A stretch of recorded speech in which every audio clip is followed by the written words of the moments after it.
Selamat pagi semuanya. Yang terhormat Ibu Puri Wijayanti sebagai dosen mata kuliah Eksekusi Teknologi Kebumian Energi. Dan juga selamat pagi bagi teman-teman sekalian. Terima kasih atas kesempatan yang telah diberikan kepada saya. Saya akan mempresentasikan secara singkat dan dengan pemahaman saya dari makalah ilmiah yang saya buat untuk memenuhi UTS genap mata kuliah eksekusi tentang proses eksplorasi dan produksi migas. Pertama-tama perkenalkan, nama saya Jose Williams dengan NIM 07100200022. Saya berasal dari jurusan Teknik Perminyakan Fakultas Teknologi Kebumian Energi Universitas Trisakti angkatan 2020. Yang pertama, apa itu minyak dan gas bumi? Minyak dan gas bumi merupakan hasil dari proses makhluk hidup purbakala yang mati dan terkubur selama jutaan tahun, mendapatkan tekanan dan suhu tinggi lalu berproses menjadi mineral. Untuk membawa minyak dan gas bumi sampai ke permukaan dibutuhkan proses yang mahal. Industri migas bumi membagi menjadi dua tahap, yaitu tahap eksplorasi dan tahap produksi. Kegiatan eksplorasi dimaksud untuk menemukan cadangan migas, sedangkan tahap produksi bertujuan untuk mengangkatnya ke permukaan dan mengelolanya kemudian. Yang kedua adalah tahapan eksplorasi dan produksi migas. Tahapan eksplorasi dan produksi migas yang pertama adalah studi geologi. Studi geologi dilakukan untuk memahami struktur susunan batu di bagian bawah. Dari hasil studi ini dapat diketahui lebih lanjut dengan menggunakan studi geofisika. Studi yang kedua adalah tahap studi geofisika. Studi geofisika bertujuan untuk mengetahui sifat fisik batuan mulai dari permukaan hingga kedalaman beberapa kilometer di bawahnya. Proses ini berlangsung selama 6 bulan hingga 1,5 tahun, tergantung dari luasan area yang dituju. Tahap yang ketiga adalah survei seismik. Merupakan metode yang paling banyak dilakukan untuk mengetahui sifat fisik batuan. Melalui kegiatan seismik, keadaan di bawah tanah dapat direkonstruksi menjadi gambar 2D maupun 3D. Kegiatannya berlangsung dari 1 hingga 4 tahun, tergantung dari lokasi dan tipe reservoir.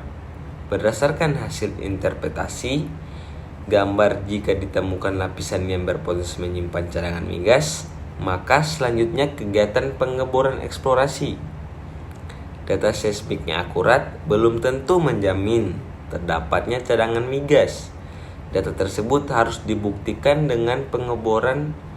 Semakin dalam lapisan dibor, maka semakin besar biaya yang dikeluarkan. Pengeboran merupakan bagian terpenting dalam eksplorasi atau produksi.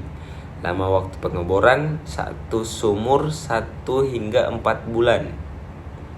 Yang paling penting adalah pengeboran eksplorasi. Kegiatan eksplorasi mengandung risiko dan ketidakpastian yang sangat tinggi. Oleh sebab itu, dibutuhkan modal yang sangat besar, teknologi yang canggih, dan sumber daya manusia yang berpengalaman. Risiko terburuk dari kegiatan eksplorasi adalah dry hole atau tidak ditemukannya cadangan migas. Tetapi keduanya tidak dapat ditemukan tanpa melalui kegiatan eksplorasi.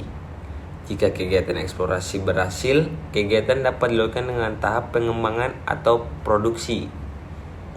Kegiatan ini mencakup kegiatan sumur, pengembangan, serta pembangunan fasilitas produksi.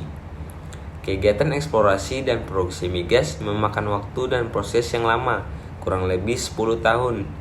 Minyak dan gas bumi yang saat ini kita nikmati merupakan hasil dari eksplorasi dan produksi selama puluhan tahun. Semua itu dilakukan untuk menjamin ketersediaan minyak dan gas bumi bagi masa depan. Kesimpulannya, minyak dan gas bumi merupakan energi fosil yang bisa didapatkan melalui proses eksplorasi dan produksi. Namun, dalam proses tersebut, yaitu proses eksplorasi dan produksi, membutuhkan waktu dan proses yang sangat lama mengingat energi yang dihasilkan berasal dari proses makhluk hidup purbakala yang mati dan terkubur selama jutaan tahun, yang mendapatkan tekanan dan suhu tinggi, lalu berproses menjadi mineral. Kegiatan eksplorasi dimaksudkan untuk memperoleh energi yang dicari, yaitu minyak dan gas bumi. Setelah kegiatan eksplorasi dilakukan, kemudian dilanjutkan menuju proses produksi, yang tujuannya untuk mengelola energi tersebut supaya dapat digunakan. Dan beberapa tahapan yang dilakukan untuk memperoleh minyak dan gas bumi adalah kegiatan studi geologi, studi geofisika, survei seismik, dan pengeboran eksplorasi. Itu adalah pemahaman saya tentang dari makalah ilmiah yang saya buat. Kiranya dapat menjadi wawasan untuk kita semua yang berada di prodi jurusan Teknik Perminyakan Universitas Trisakti. Sekian dan terima kasih.